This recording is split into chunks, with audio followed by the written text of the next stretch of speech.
On frémit parfois d'entendre proclamer certaines lectures sans explication préalable. Dans le livre d'Isaïe, par exemple, nous lisons Voici votre Dieu, c'est la vengeance qui vient, la revanche de Dieu.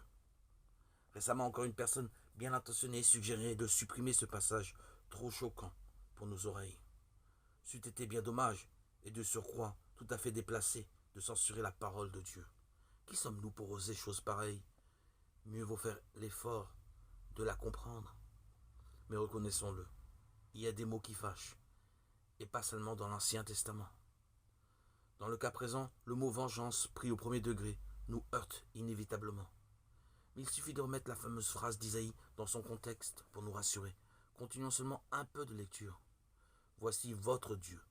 C'est la vengeance qui vient, la revanche de Dieu. Il vient lui-même et va vous sauver. Ou nous voyons que pour Isaïe, le mot vengeance ici est synonyme de salut. Pour nous en convaincre, continuons pour détailler ce salut que Dieu apporte.